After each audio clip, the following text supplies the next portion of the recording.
मृत्यु एक सदमा या संभावना। हम सभी चाहते हैं कि हम एक अच्छा जीवन जिएं और समय आने पर हमारी एक अच्छी मृत्यु भी हो। अधिकांश मानवीय आकांक्षाओं का यही सार है। जीवन के अधिकतर प्रयत्न जीवन को अच्छी तरह से जीने के बारे में होते हैं और अगर हम नतीजों पर गौर करें तो वे इसे साबित करते हैं। मानव जाति ने अच्छा जीवन जीने के लिए बहुत कुछ किया है। पिछली किसी भी पीढ़ी की तुलना में आज हम अपना जीवन अधिक आरामदेह और सुविधाजनक बनाने में कामयाब रहे हैं।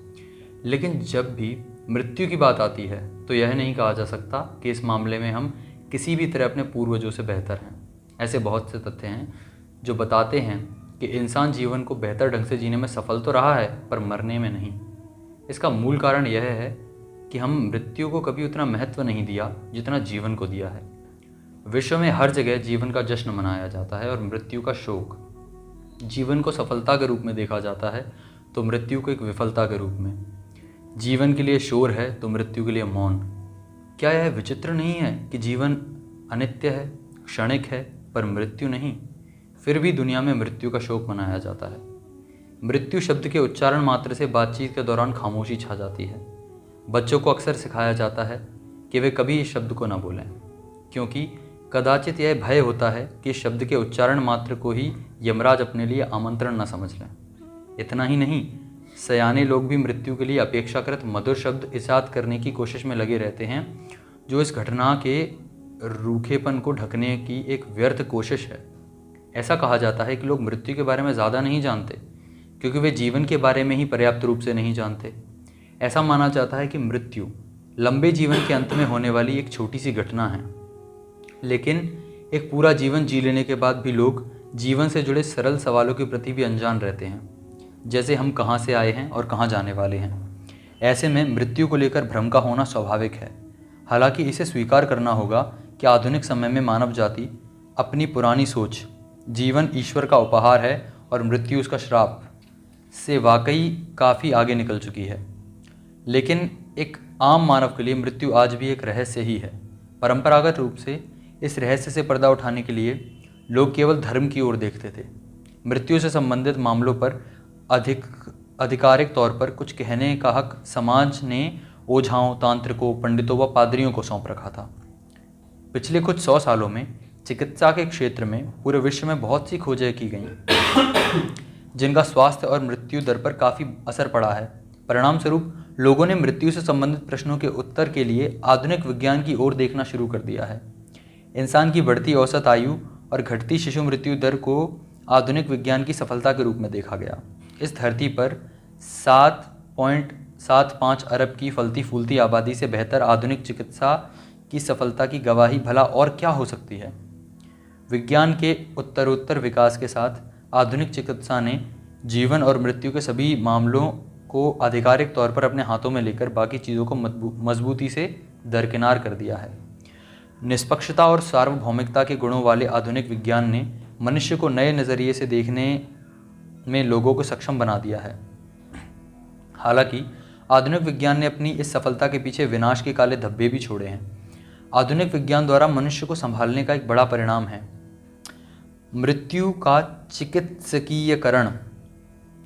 कई देशों में, खास तौर पर अधिक विकसित देशों में, मृत्यु को अब एक प्राकृतिक घटना के रूप में न देखकर एक चिकित्सकीय स्थिति के रूप में देखा जाता है, जहाँ तक कि जीवन की साधारण घटनाओं और परिस्थितियों को खतरा व बीमारी मानकर उनके इलाज की पेशकश की जाती है। परिणामतः मृत्यु से पहले मरते इंसान को अति आधुनिक चिकित्सकीय उपकरणों की सहायता से लंबे समय तक लाइफ सपोर्ट पर रखना एक नया आदर्श बन गया है। दरअसल इंसान अपनी नश्वर प्रकृति को सहजता से कभी स्वीकार नहीं कर पाया। नतीजा यह हुआ कि चिकित्सा विज्ञान की सफलता ने अमरता की ऐतिहासिक खोज में एक बार फिर से नई जान आ गई। आधुनिक विज्ञान के कंधों पर सवार होकर लोगों ने अब यह सोचना शुरू कर दिया है कि क्या मृत्यु को टाला नहीं जा सकता। विज्ञान ने लोगों को यह सोचने के लिए प्रोत्साहित किया कि मृत्यु सिर्फ एक और बीमारी जैसी है जिसका इलाज ढूंढा जा सकता है। लोगों को लगने लगा है कि सफ़ेद कोट पहनने हमारे महान खोजकर्ता हमारे जीते जी न कोई उपाय ज़रूर ढूंढ लेंगे। जीवन की मूल प्रकृति में दखल देने की हमारी बढ़ती क्षमता ने निसंदेह इसमें हमारे रुझान को बढ़ा दिया है। मृत्यु को ठीक जीवन की तरह 3 भागों में रखकर समझा जा सकता है। एक जैविक बायोलॉजिकल भाग है, दूसरा मनोवैज्ञानिक और तीसरा अभौतिक है। इस अभौतिक के कारण ही जैविक और मनोवैज्ञानिक जीवन घटित होते हैं। हाल के दिन में मृत्यु के जैविक पहलू को लेकर हमारी समझ बहुत अधिक बढ़ी है। आज हमें उस स्थिति की बेहतर समझ है जहां जैविक रूप से जीवन समाप्त होता है और मृत्यु शुरू होती है। मनोविज्ञान के क्षेत्र में भी बहुत अधिक तरक्की हुई है। कौन से घटक व्यक्ति का निर्माण करते हैं, प्रकृति या पोषण, दोनों की क्या भूमिका है, इन पहलुओं की भी काफ़ी समझ बढ़ गई है। लेकिन ज़्यादा गहरे सवाल जैसे जीवन या मृत्यु क्यों और कैसे घटित होते हैं अभी भी काफ़ी हद तक अनसुलझे हैं। वैज्ञानिकों का जीवन के प्रति दृष्टिकोण कुछ वैसे ही निर्मित हुआ है जैसे कुछ नेत्रहीन लोगों ने एक हाथी के अलग अलग अंगों को छूकर हाथी के बारे में राय बनाने की कोशिश की थी। अलग अलग हिस्सों को सही पहचान कर भी संपूर्ण से चूक जाना स्वाभाविक है। दुर्भाग्यवश विज्ञान की पहुंच 2 सीमा रेखाओं के बीच है, जहां से शरीर का निर्माण शुरू होता है और जहां शरीर खत्म होता है। विज्ञान इस संभावना को स्वीकार तक नहीं करता कि जीवन से पहले या मृत्यु के बाद भी कुछ हो सकता है। तत्वों के अनंत जोड़ तोड़ से भरे इस विशाल ब्रह्मांड में जीवन के एक महज संयोग होने की परिकल्पना में कई खामियां नजर आती हैं। एक अनदेखी शक्ति यूं ही अचानक जीवन को कुछ समय के लिए शुरू कर देती है और फिर यूं ही उसे अचानक खत्म कर देती है। आखिर क्यों? यह सरल सा तथ्य विज्ञान के मानदंडों के अनुसार भी एक गहरी खोज की मांग करता है। लेकिन विज्ञान तो शरीर के खत्म होने के साथ ही थम जाता है। वहीं दूसरी तरफ दुनिया भर के धर्म अटकलों से भरे पड़े हैं कि मृत्यु के बाद क्या होता है, और हम इन दोनों के बीच खुद को खोया हुआ पाते हैं। ऐसे समय में सद्गुरु जैसे योगी व दिव्यदर्शी की मौजूदगी मूल्यवान हो जाती है, जो परंपरा या धर्म ग्रंथ या पुस्तकों से नहीं बल्कि अपने आंतरिक अनुभव से इन पहेलियों को सुलझाते हैं। सद्गुरु एक आधुनिक गुरु, दिव्यदर्शी और एक योगी हैं, जिन्होंने जीवन के प्रति अपनी अनूठी अंतर्दृष्टि और आत्म रूपांतरण के साधनों से दुनिया भर में करोड़ों लोगों के जीवन को रूपांतरित किया है। लगभग 40 साल पहले सद्गुरु को, जो तब एक अल्हड़ नवयुवक थे, बहुत ही गहरा आध्यात्मिक अनुभव हुआ, जिसने दुनिया के प्रति उनका दृष्टिकोण और उनके खुद के जीवन को पूरी तरह बदल दिया। जिसे मैं जीवन भर मैं समझता रहा, अचानक वह अब चारों तरफ हर जगह मौजूद था। मैं यही नहीं जान पा रहा था कि कौन मैं हूँ और कौन मैं नहीं हूँ। इस अनुभव ने उन्हें परमानंद की गहरी अवस्था में पहुँचा दिया। अगले कुछ महीनों में उनका यह अनुभव और ज़्यादा स्थिर होता गया और उनके लिए एक जीवंत सच्चाई बन गया। यह गहन आध्यात्मिक बोध उनके पिछले जन्मों की सारी यादें और जीवन मृत्यु की प्रक्रिया की एक गहरी समझ भी अपने साथ लाया।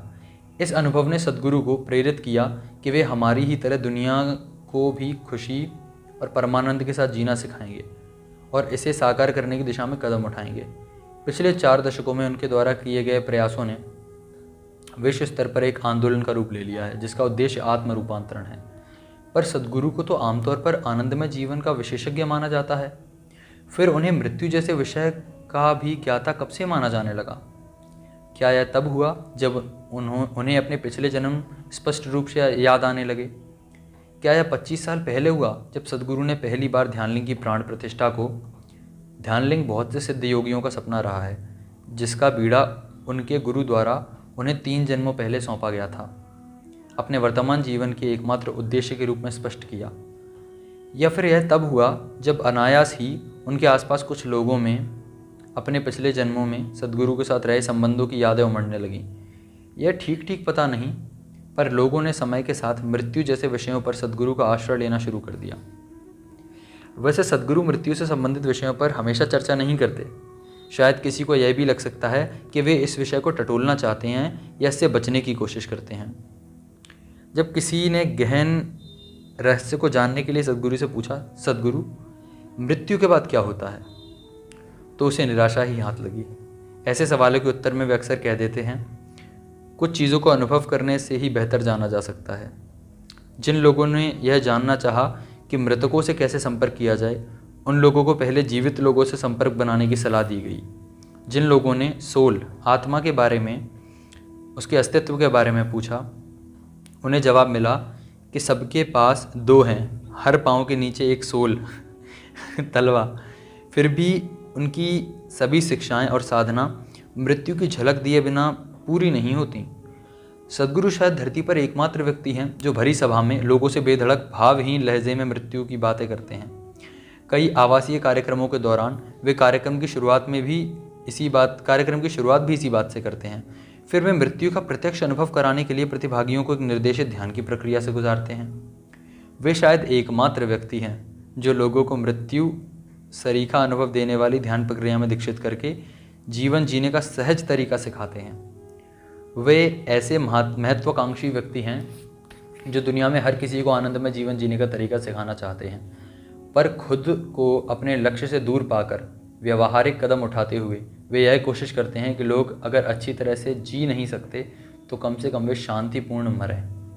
और वे लोगों को यह भरोसा भी देते हैं, अगर आपने मुझसे दीक्षा ली है या आपने एक पल के लिए भी मेरे साथ पूर्ण रूप से बैठने की गलती की है तो आपके लिए कोई पुनर्जन्म नहीं है।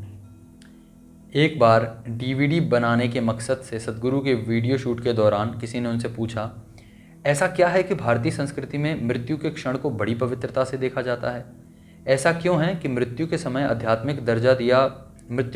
आध्यात्मिक दर्जा दिया जाता है?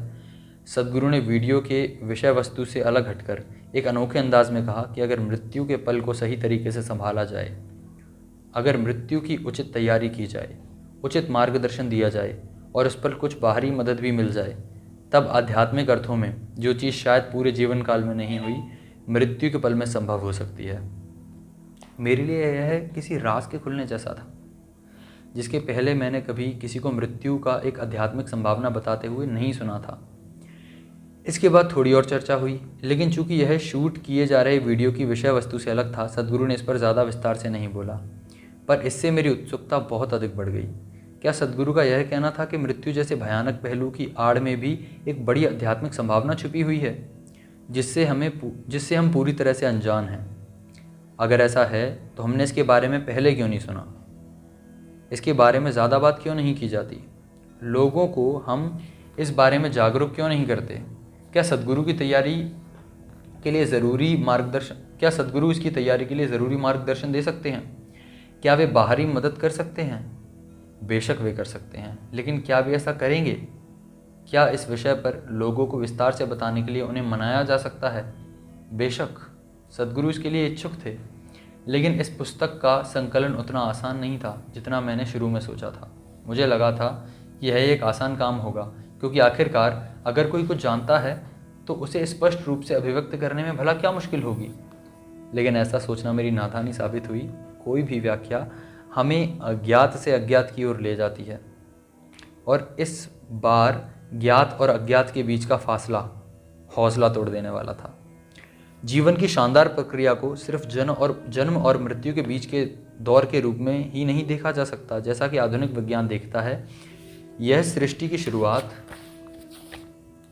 से आरंभ होकर सृष्टि के निरंतर विस्तार तक फैला हुआ है। लिहाजा मृत्यु को लेकर बनाई गई कोई भी समझ जो इस तथ्य को नज़रअंदाज करती है, वह निश्चित रूप से अधूरी और गलत होगी। पुस्तक के पहले भाग जीवन और मृत्यु एक सांस में सद्गुरु ने जीवन और मृत्यु की मौलिक प्रक्रिया को कई नज़रियों से समझाया है। वे मृत्यु पर योग के नज़रिए को समझाने के लिए साबुन के बुलबुले का उदाहरण का इस्तेमाल करते हैं। वे विभिन्न प्रकार की मृत्यु के बारे में बातें करते हैं और यह भी बताते हैं कि मृत्यु को लेकर हमारे पास क्या विकल्प है। वे पहले भाग को यह बताते हुए समाप्त करते हैं कि आखिर मृत्यु का सबसे श्रेष्ठ रूप क्या है। जीवन और मृत्यु की बुनियादी प्रक्रिया को समझने के अलावा इस पुस्तक का एक उद्देश्य व्यक्ति को अच्छी मृत्यु पाने में मदद करना भी है। पुस्तक के दूसरे भाग मृत्यु की शालीनता में सद्गुरु यह स्पष्ट करते हैं कि एक अच्छी मृत्यु क्या है और हम इसके लिए क्या तैयारियां कर सकते हैं। वे समझाते हैं कि जब कोई व्यक्ति मर रहा होता है तब वह सबसे ज़्यादा कमज़ोर हालत में होता है। वह खुद की सहायता नहीं कर सकता। ऐसी हालत में उसकी क्या मदद की जा सकती है और उससे मरने वाले व्यक्ति के ऊपर क्या असर पड़ता है। वे कुछ आसान सी चीज़ों के बारे में बताते हैं जो मरने वाले व्यक्ति की आगे की यात्रा में मददगार होती है। वे मृत्यु पर होने वाले दुख पर भी अनमोल अंतर्दृष्टि सजा करते हैं। और यह बताते हैं कि हम इससे कैसे सार्थक रूप से निपट सकते हैं। क्या मरणोपरांत भी जीवन होता है? पुस्तक के तीसरे भाग मृत्यु के बाद जीवन में बहुत से गलत समझे गए और बदनाम पहलू के बारे में सद्गुरु गहराई से बताते हैं। यहाँ सद्गुरु भूत प्रेतों के बारे में, उनके मूल और उनके जीवन के बारे में बताते हुए यह भी समझाते हैं कि भूत प्रेत हमारे साथ क्या कर सकते हैं और क्या नहीं, और हम खुद को उनसे कैसे बचा सकते हैं। वे पुनर्जन्म की प्रक्रिया को अधिक स्पष्ट करते हुए यह बताते हैं कि हम जन्म से दूसरे जन्म में क्या लेकर जाते हैं और क्या पीछे छोड़ जाते हैं। वे इस बात की भी जांच करते हैं कि क्या पिछले जन्मों की हमारी वर्तमान जीवन में कोई प्रासंगिकता होती है। इस संदर्भ में सद्गुरु अपने पिछले जन्मों की बात करते हैं और लोगों द्वारा अक्सर पूछे जाने वाले इस सवाल का जवाब देते हैं, क्या वे फिर से वापस आएंगे? मृत्यु के बाद में वो सब कुछ मृत्यु के बारे में वो सब कुछ जो हम जानना चाहते हैं, उसे प्रस्तुत करने में यह पुस्तक किसी भी तरह पूर्ण नहीं है, ना ही इसमें वो सब कुछ है जो सद्गुरु हमें दे सकते हैं। लेकिन हम उम्मीद करते हैं कि यह पुस्तक दुनिया में मृत्यु के बारे में फैली गलतफहमियों को दूर करने में बेहद प्रभावशाली साबित होगी। पुस्तक का सबसे महत्वपूर्ण पहलू यह है कि सद्गुरु द्वारा दिए गए ध्यान और हमारे बीच उनकी मौजूदगी हमारी मृत्यु को ज़्यादा शालीन और आध्यात्मिक रूप से अर्थपूर्ण बनाने में हमारी मदद कर सकती है। मृत्यु के बारे में इतनी चर्चा के बाद यह उम्मीद की जाती है कि पुस्तक का यह मुख्य उद्देश्य पाठकों के लिए खोया नहीं है। स्वामी निसर्ग।